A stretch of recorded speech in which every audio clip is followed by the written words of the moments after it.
Welcome to what is sure to be an exciting episode of the IoTSSA Cybersecurity Experts Panel. I'm your host, Brian Sherman, Director of Content for IoTSSA, and I'm pleased to be joined by three industry professionals who can shed a lot of light on today's channel topic, building a highly profitable security portfolio. Those sharing their insight and advice with us today include Art Gross, CEO of SecureNow. Hi, Brian. Great to be here. Glad to have you, Art. Cameron Stone, Channel Account Manager at Webroot. Howdy, guys. And our final panelist in today's session is Zak Karsan, CEO of Vault America. Hi, Brian. Good to be here. Glad that you all could join us today.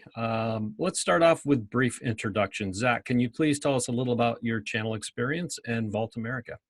Sure. I've been in the channel for about, over 2 decades now. I feel like I've been born in the channel. We're based out of Boston, Massachusetts, CEO of Vault America.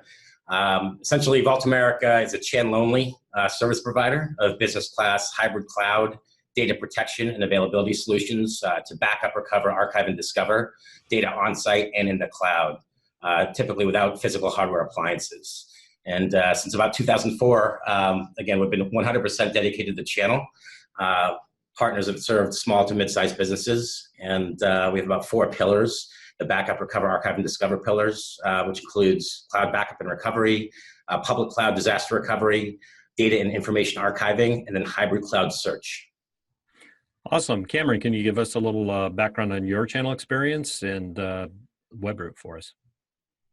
Sure. I started out on the, I started with the channel on the PCI side of things, and I've been with Webroot for 3 years.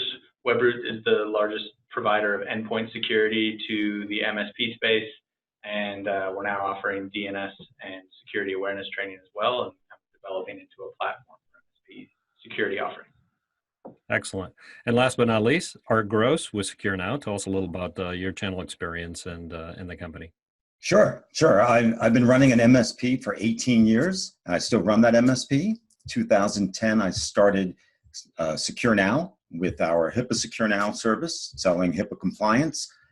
We have our Breach SecureNow service that is channel only, MSP focused. It is a white label service that concentrates on security awareness training, compliance, whether that's HIPAA compliance or state compliance, security risk assessments, and cyber insurance and breach response services.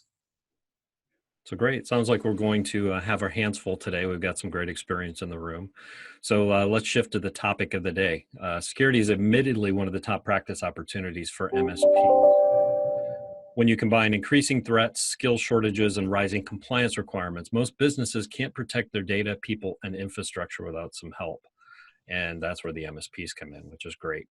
So the good news, key organizational decision makers are also beginning to understand the value of cybersecurity. Yes, even the SMB leaders are getting on board as their companies are increasingly being targeted by phishing, social engineering, and other cybercrimes. Some of the most recent stats that illustrate the potential include MarketWatch predicting the cybersecurity market will reach $300 billion by 2024, which represents a 12% compound annual growth rate.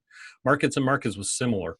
They're projecting to reach $248 billion by 2023 at a 10.2% annual growth rate. So why do I throw those stats out? Because I think it's important to realize that that is a huge growth opportunity for MSPs, and especially in the SMB space, those that don't know what they're doing, particularly the smaller end of the spectrum, and need help. And that's where MSP's share of security is projected to expand at similar, if not higher rates. And we've been seeing that pretty consistently over the last few years. So what's driving those numbers? Honestly, it's reality. And I think the reality is setting in. When you look at Ponyman Institute, for example, reports the total average cost of a data breach has exceeded a whopping $3.8 million each now. And those costs may fluctuate, obviously, depending on client, but it's a substantial cost. And I think the SMB is starting to realize that the protection is cheaper than trying to resolve it at the end.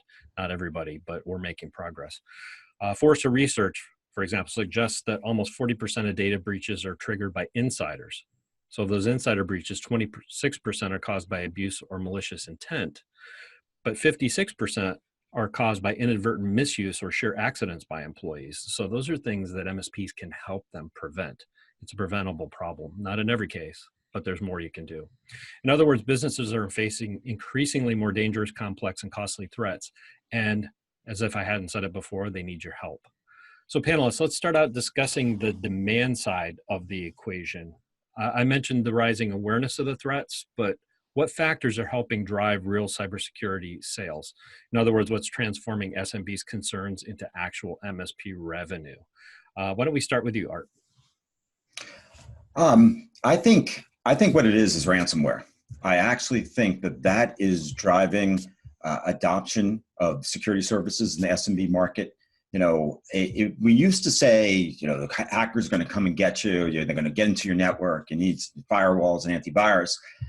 And a lot of times that never happened. Now with ransomware, you know, you see it on the news. You hear about Baltimore. You hear about Atlanta. And then for SMBs, they've heard about another business or an individual that has suffered from ransomware. So I think it is becoming a reality. And I think small businesses are starting to be concerned. And, you know, for an MSP, it's an easy message. It's an easy message to deliver. This is going to lock your network. We need to protect it. We need disaster recovery. We need two-factor authentication, all of those security services. So I actually think ransomware is a huge driver of SMB security services. That's a great point. You brought up Atlanta and Baltimore, but we've also seen on the SMB side over the last year some grocery market chains that were affected, smaller ones that had issues even in their busiest time of season. We saw a printing company that actually disclosed that they had to shut down because of ransomware last year. And we're seeing more and more of those stories. So it's the awareness, I think, is growing on that site. There was a Michigan practice last month or 2 months ago that they were a ransomware victim. They didn't want to pay the ransom. The hackers destroyed all the data, their backup. They didn't have backups, and they were forced to close their doors, and all the patient records were deleted. Wow. So that makes headlines. Yeah, and we're seeing more of those headlines. Zach, what's your thoughts on what's driving actual revenue in the security space? Yeah, I'm 100% with Art. It absolutely is real world security breaches, ransomware leading the train there. I think then coupled with that, or as a complement, are those vendor technologies, right? That I think the vendors know what they're doing. They're able to do a lot of research into the breaches, what's going on, create technologies around to prevent those breaches, hopefully proactive technologies, right? And then that coupled with other vendors in the industry who provide education, right? So I think all of that really translates to heightened awareness for MSPs and their customers, a better understanding of both internal and external threats. So that leads the MSP to hopefully procure the necessary proactive and preventative solutions and recommend them to their clients. Very good. Cameron, any thoughts as far as the driving the revenue? You guys hit the nail on the head. I mean, the stories are real. The threats are real. The costs are increasing. And it's our responsibility to be able to tell those stories in a way that clients will understand. I mean, the high-profile cases help because they hit the media, but the majority of the cases are small tragedies with small, medium-sized businesses. And I think for our clients especially, for the MSP and for the channel, it's about telling the true life stories that they're experiencing in their day-to-day and the solutions that they're implementing that help prevent those kind of tragedies. I think we touched on compliance, Cameron. How does compliance factor into the increase in security awareness and the rising demand for security service support? I mean, compliance is huge for the channel because it's a list of problems that small, medium-sized businesses don't understand. They don't know how they can become compliant. We saw back in the day when PCI became a huge thing, they ran to the bars to say, how can we become compliant? I think GDPR is a huge opportunity now with data integrity. But whenever compliance hits the media, whenever it'll spurn questions, and it's the channel's opportunity to kind of put themselves forward and to start answering the questions that they don't know the answers to. We're the specialists. Let me switch over to Art on that topic because I know compliance is a big part of what Secure Now does. What are you seeing as far as the trends in compliance? I think we see clients are either driven by security they're worried about security, they're worried about ransomware, or they're worried about compliance. If they're a healthcare organization, they're worried about HIPAA compliance. If they're in New York Financial Services, they could be worried about New York Department of Financial Services compliance. So, the key to the MSP is to figure out what is driving that fear of for your client. Is it fear of security? Is it fear of compliance? And if you could figure that out, you can use those services. So security and compliance go hand in hand, and it really is a matter of determining what is the motivating factor of that client and pursuing that.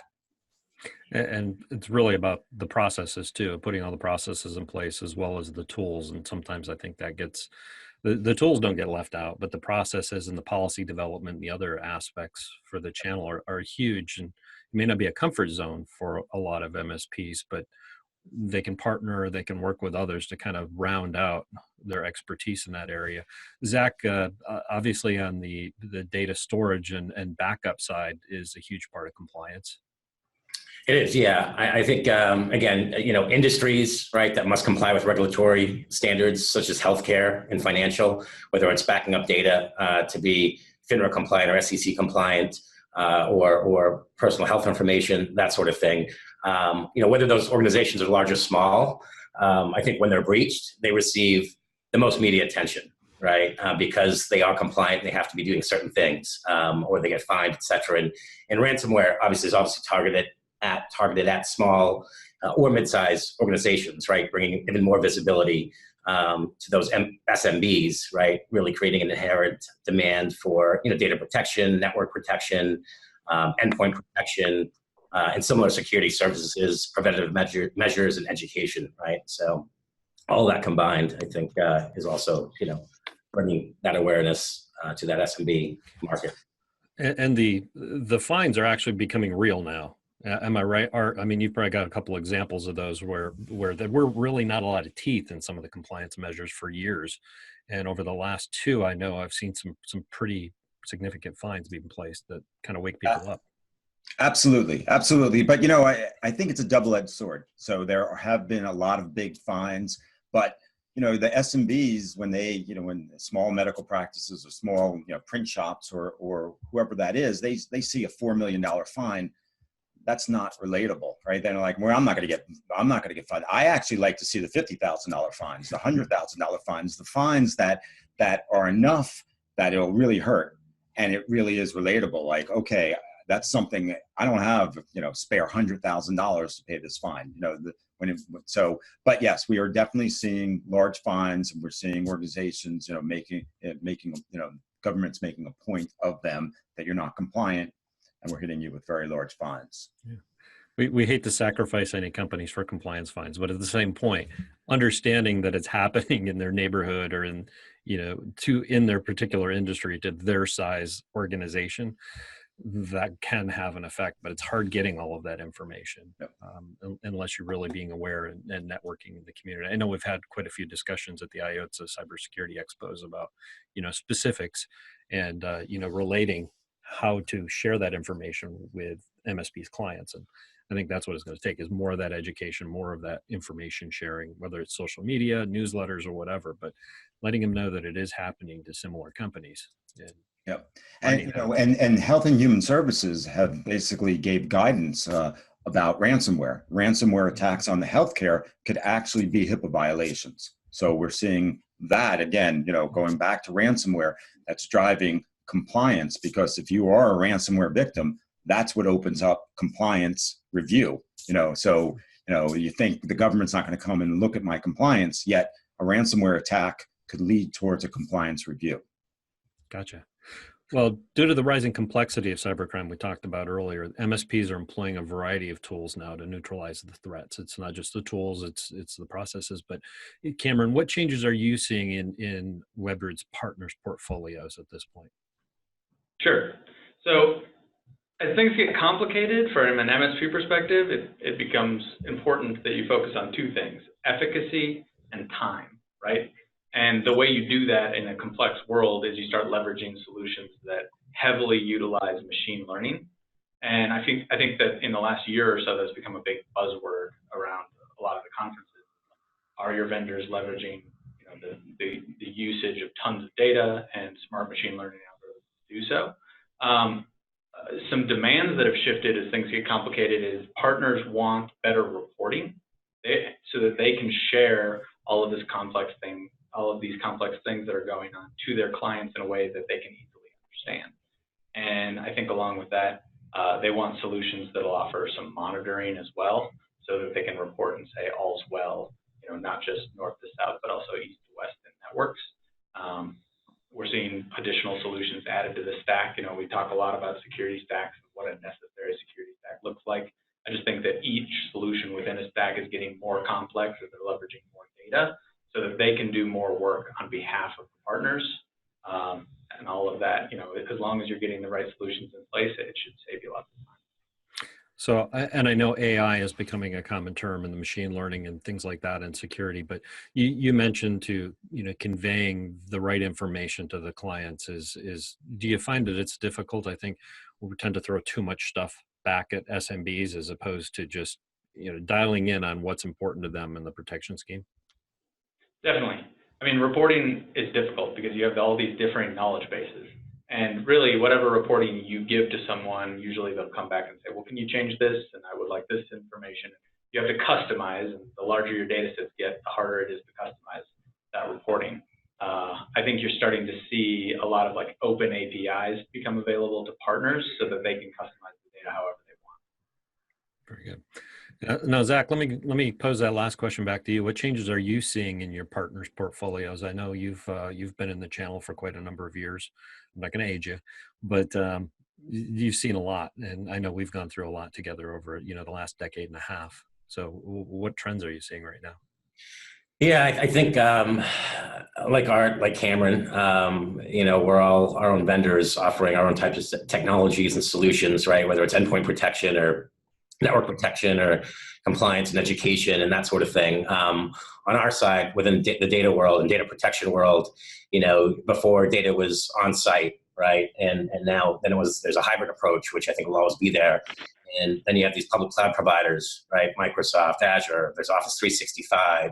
So it's just another network, right? And all networks, regardless of where they reside, need to be protected. And that data needs to be protected, right? So maybe it's at the endpoint, right? You have to have all these barriers or checkpoints, right, that need to be protected. And from a data protection standpoint, just because data is in the cloud, whether it's an Office 365 or what have you, whether it's email, whether it's OneDrive, things like that, that's your production data, right, in the cloud, and that needs to be protected too, because if there's a breach in AWS or in Azure or what have you, right, that's your production data. So we're seeing things, and we offer things that, for example, will protect that data in the cloud, right? Not only leveraging the cloud for disaster recovery, right, as sometimes it's cost effective to do so because everything's burstable, you're not paying for things that are always on, like a secondary DR site, but things as simple as Office 365. Everyone's migrating to Office 365. Well, you need to protect that information. And so there are, not only adoption of that new license that Microsoft has, which is, cloud-based, but at the same time, there are vendors like ourselves that provide the ability to protect and back up that data and protect it should there be an issue in the cloud, right? Because ultimately, it's up to the customer to protect that data. And if that is production data, it just resides in the cloud, that still needs to be protected by that customer. The interesting thing I can think of over the last few years is we almost segmented data storage as its own category, separate from security up until a couple of years ago. Now that conversation with compliance and other things, it's become an integral part of cybersecurity now, making sure the information. It's kind of interesting. I think that's one of the trends we've seen to now that's part of that whole cybersecurity portfolio is, okay, where is the data being stored? How's it being protected? But also how can we recover it later on? And I think that's one conversation we've seen change a lot just in the last couple of years. Absolutely. Art, from your perspective, I know you're working, very closely with MSPs and then also with their end clients on the training side of things. But what are you seeing as far as partners changing up their cybersecurity portfolio? Yeah, I think we're seeing a focus on human security. Those humans are leading cause of data breaches, employee mistakes. Seeing a lot of focus on security awareness training, simulated phishing, dark web monitoring. So adding that human element is really important. We're starting to see a lot more threat hunting, right? Before it used to be just antivirus and stopping firewalls and antivirus, stopping threats. But now, are they in the network? Could they be here? So we're seeing a big push towards threat hunting, which I think is going to be a huge category. And getting back to the data, disaster recovery is, it used to be an optional, you do backups, and now disaster recovery. Disaster recovery is an integral part of a security stack, whether that's on-premise and cloud, making sure that you have this data in case there is some kind of disaster, and that could be weather or natural disaster, but that also could be human or hacking disaster. So those three pieces are a huge part of any MSP's security stack now. Great. And I think, what is the saying? The best defense is a great offense. And I think we've definitely seen that shift among things, as opposed to, in the old days, the solutions were pretty much focused on the viruses and preventing attacks. Now we're seeing a lot more aggressive stances. So Zach, while the latter is an important part of the comprehensive strategy, still need to have a defense in place. How can vendors help MSPs build stronger offensive tactics? I think as far as the vendors, the education that the vendors are providing, right, they're able to disseminate and communicate the technologies that they're providing, whatever that is, right? I think simulations, like Art was saying, right, internal simulations to try and educate the internal employees from not clicking on certain emails, things like that, right? And then you have the external threats. But I think ultimately, it's really about that education. And I think the vendors are doing a very good job in their own niches to communicate, how to go about implementing and what to watch out for. I know from our perspective, things that, what do you need to do, right? The MSP should be able to identify and really know their customer, right? So identify who the stakeholders are, what data they have, what data what data needs to be protected, where's that data located, classify that information, right? And almost assign a value to it. It's a big undertaking for an MSP, but I think a lot of vendors, even like ourselves, when we train, when we bring somebody on board, a partner on board, we're kind of showing them what to look for, right? And how to position our solutions with the customers, not really selling technology, but really selling the value of what they can provide as really a consultant, right? The sale, the technology, the purchase of the product that obviously they make money on, reselling through us, that kind of comes secondary, right? It's almost a plug and play at that point where, okay, I understand the threats, I understand the need, whether it's a simulation software, whether it's a endpoint malware filtering solution, whether it's a data protection solution. It's really about kind of just talking about and educating them so they can then educate their customers, right? Because one of the biggest things that we see is, and I go back to Office 365, but even the MSPs didn't understand, well, what do you mean? I was hearing this a lot where MSPs are saying, it's in the cloud, it's backed up, right? When MSPs are telling me that, I'm like, whoa, we have to kind of take a step back. And obviously things, in the world of MSPs, they're tied in with the technologies way more and are educated way more by the vendors and their own experiences. So ultimately, they can kind of, they just need to be able to translate that to the customer, right? And if they're successful doing that, then obviously the customer will understand that, hey, that data in Office 365 does need to be backed up, right? And I think, eating your own dog food, so to speak, where the MSPs need to protect themselves, and they're a business, right? They should be using all the tools that they're also selling. And they're the best use case and case study. If they can communicate that, then great. The customer, as long as they trust that MSP, which is the point of that relationship, then they should be able to adopt those technologies and solutions, and ultimately they'll make the purchase, right? And drive the revenue. Sure. And now we've gotten the eat your own dog food part out there. I think we get a bonus for that one. We always love to talk about that. So that's fantastic. Now, Cameron, with Webroot, you've got your literal roots in the defensive side. What kind of changes have you been proposing and pushing your MSP partners through over the last couple of years? Certainly. I mean, when we're talking about a more proactive approach to security, Zach hit it right on the head. It's about education. It's about channel partners understanding what's going on, what vulnerabilities might have existed or might exist, and to be able to kind of preempt that next step. I suggest channel partners definitely plug themselves into media outlets that are going to give them the newest information so that they can train their own employees on what's going on and users. There are great peer groups out there to do exactly the same thing, and conferences are always a great place to consume that kind of data. We're also seeing partners educating their clients more, and Zach touched on that. I'm sure Art will too, but there are great tools out there to educate on proactively understanding what kind of threats are coming in so that they can stop it.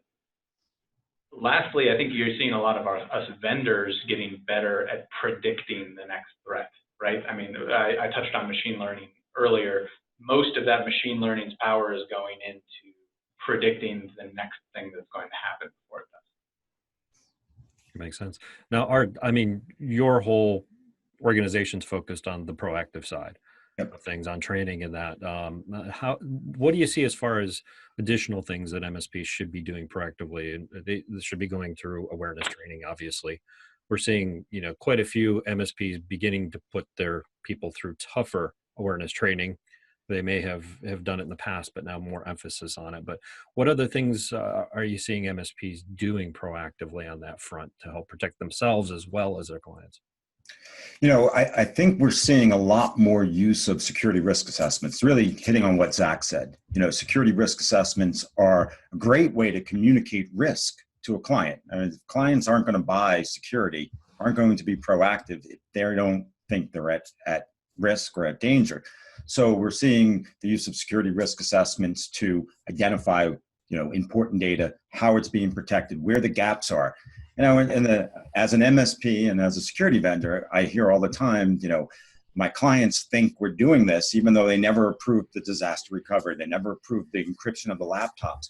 Security risk assessments can, define what is in place and maybe more importantly, what's not in place, where the gaps are, and it could drive sales. And then from a proactive point of view, focusing on human vulnerabilities, on things that cause those breaches, right? A lot of technology can help stop breaches or attacks, but it's really where we're seeing our partners really focusing on employees. And it's ringing clear to some of the SMBs because they know their employees make mistakes, whether they say the wrong thing to a customer or whether they don't come to work. So they realize that employees are making mistakes, and proactively hardening those employees, turning them into human firewalls are really important, just as important as your network firewall. So the use of the SRAs and security risk assessments and focusing on human vulnerabilities really is a very good proactive approach to security. So it's more individualized and conversational on the planning side, but also getting more engagement with the actual security measures that they put in place. Absolutely, and we're telling our partners that they should be doing security risk assessments, training their own employees, on their own risk, because as we all know, MSPs are being targeted. They are getting breached, and they are targets, and they have the keys to the kingdom to all of their clients. So very important for MSPs to secure their own, networks and data, and as Zach said, eat their own dog food, so to speak. Right. So Cameron, SMB utilization rates for security solutions and services often leave a lot to be desired, and I know Art seeing it too, but anybody doing an assessment will see it. How can MSPs ensure that their clients get the most from their investments on the security side? So a lot gets lost in the initial negotiation with a client, like what are we providing as channel partners to our end users? And I think how you frame that conversation ends up kind of either making or breaking that relationship and the overall security infrastructure that's in place. And what I've seen a lot of success recently is when customers are able to really, when providers are able to really effectively communicate sort of, here's a vector and here's the protection for this, and if you're not protected for this, maybe any breaches or any hours worked to try to clean up the mess are billable instead of non-billable in a managed service model. Just kind of being able to frame things like this, like there are real consequences when a hole is left open, so that you can implement then your entire stack and keep things buttoned up. I think that's the most important approach. Great, great. Zach, your thoughts on that? How getting the most out of their security investments? Yeah, I think it's what Cameron was kind of alluding to as far as the stack goes, right? I think combining those security services together into a managed security services bundle, right, and delivering that total package to the customer, right, for a complete protection suite. I think that's it, right? I think that's how the MSPs can really capitalize, right? We've heard about bundling, different tools, right? Now it's around whether it's managed services and things like that, which this is also, but really a focus on security services and solutions, right? Create your security stack. I think that will make you successful as an MSP ultimately, and drive that revenue and profit margin. That makes sense. Art, anything to add to that point as far as ROI on security? Yeah, I think it's a constant education before, during, after. So, in order to sell security, you have to educate your clients. But clients want that, just put the firewall in and let's just be done and we're done with security. It's constant education that this is why you need it. This is why we need to continue to invest in security, and we need to implement some of these security measures that you bought. Two-factor authentication is a pain in the butt, right? But it is something that we have to put in place. Training. Okay, you got training. You have to have your employees trained. So you have to use this.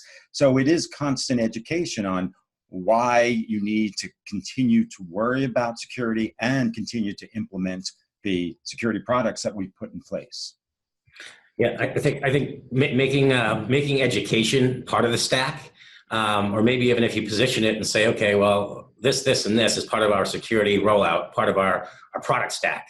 But maybe the MSP, and again, I'm just throwing something out, but maybe they give a 2% or 5%, whatever discount, right? If they check that box and education is a part of that stack, right? Maybe they get a little bit of a discount off the whole stack, because obviously that's going to benefit the company ultimately overall, right, at the end of the day.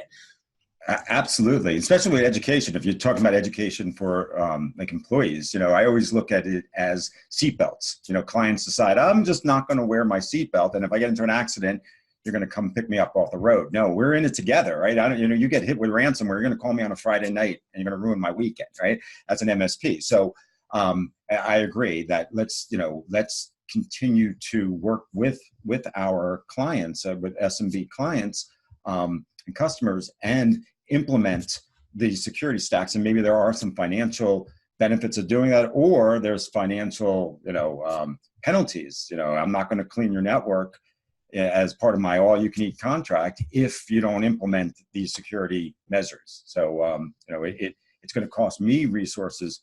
We need to share that. So I think that's an important piece, that MSPs and SMBs share the risk these days. And I'll leave this open for anybody who'd like to answer. To that point of expanding the portfolio, starting to see more MSPs move from the tool set and some of the processes to the policy development too, because that's an area where SMBs need help, is whether it's data retention policies or employee electronics policies. There's a set things they need to help protect, to ensure that protection is in place, because you can talk best practices all day, but if they're not following through and held accountable for it, you've got a gap still in the system. What are you seeing as far as providers leveraging resources or selling policy development?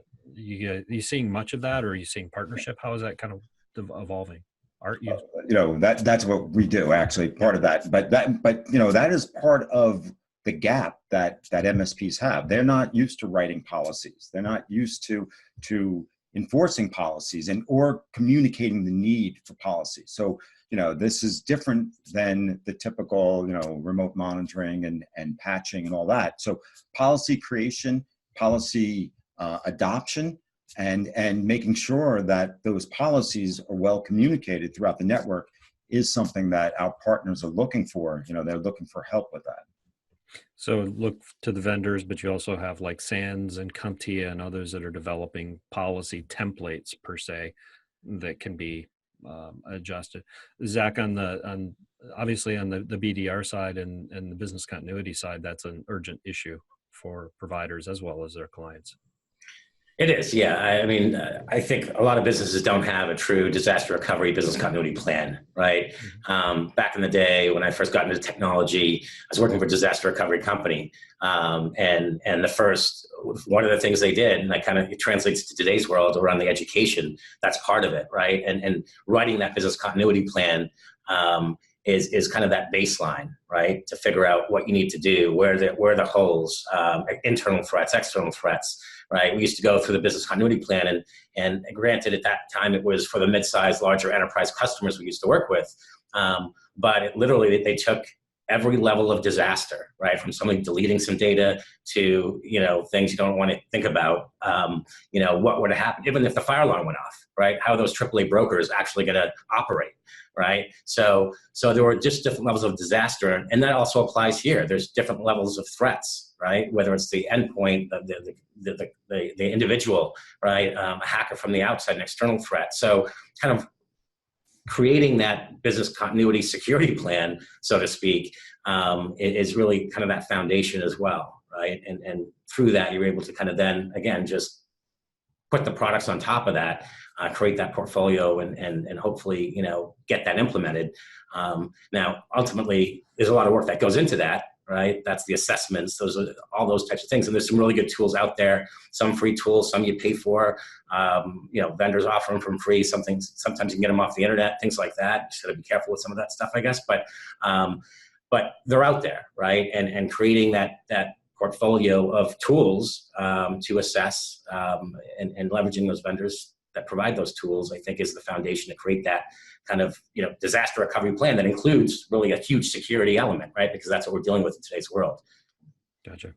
So here's a key question for you, and Cameron, I'm going to start with you. How can providers deliver the most effective and comprehensive protection without breaking the bank? That's really what it comes down to. Is one of the biggest ones is clients saying, I can't afford to do this. How do you make it affordable for your clients? I'd say focus on solutions that are channel specific.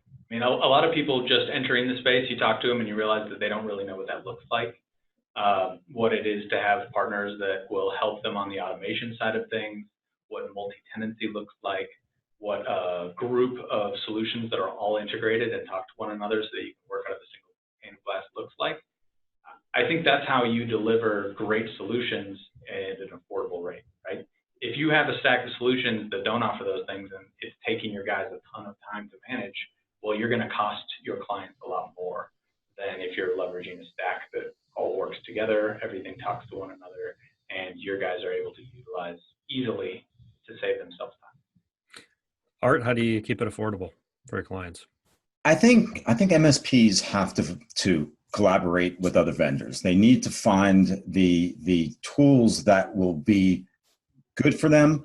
The areas of expertise that they can leverage, because you think about in the past, we used to create disaster recovery solutions, and backups and offsite backups, and we used to build it ourselves, and it was very expensive.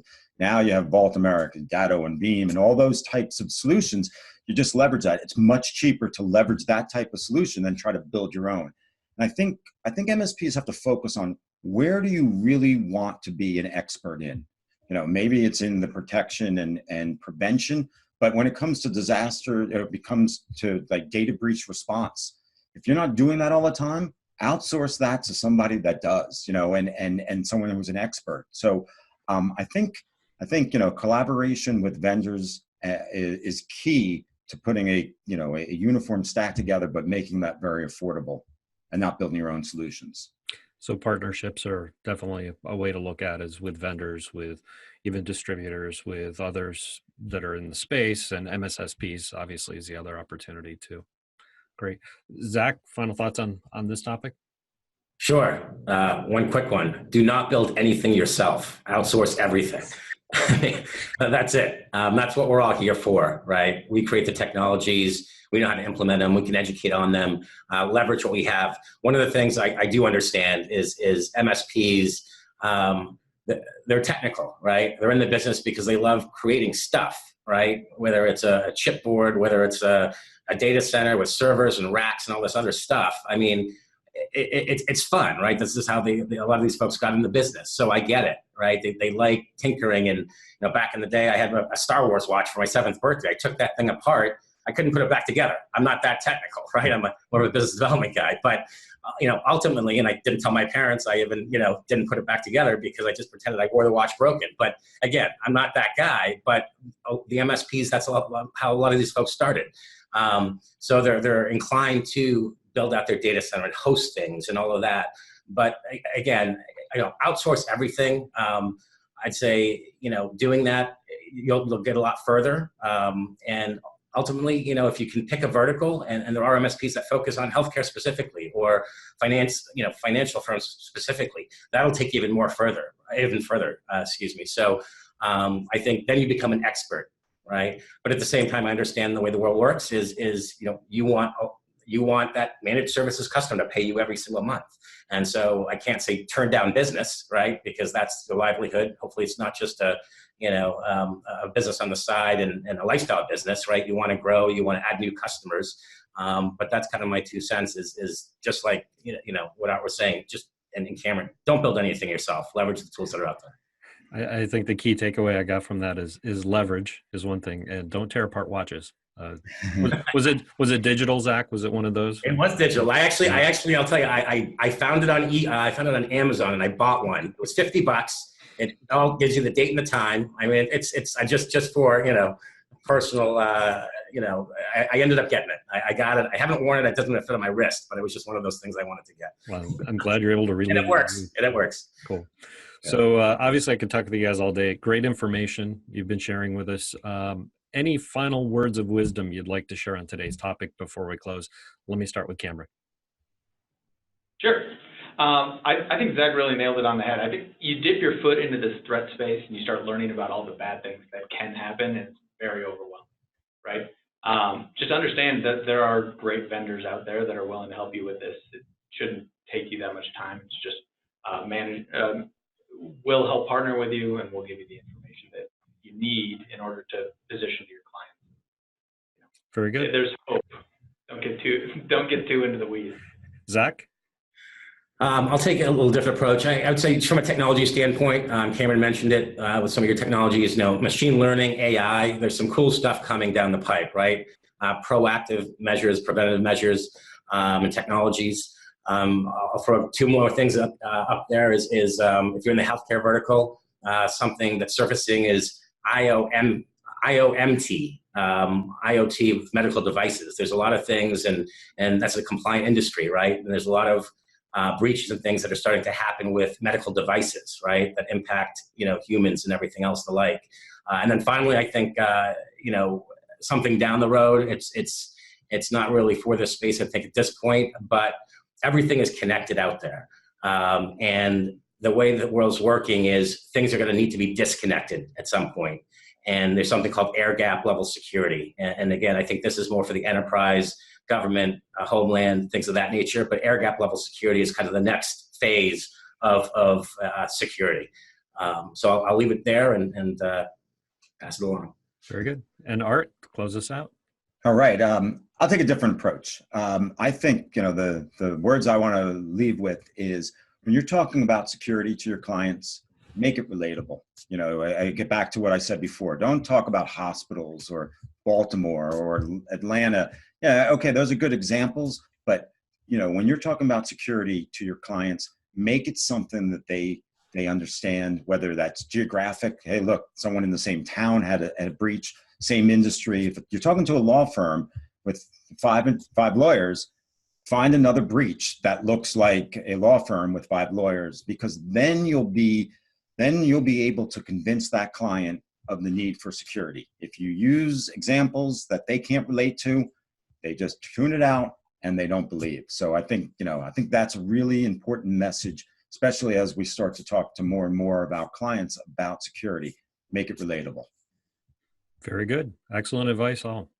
I'd like to thank Art Gross with Secure Now, Cameron Stone with Webroot, and Zak Karsan with Vault America for joining us for the latest edition of the IoTSSA Security Panel.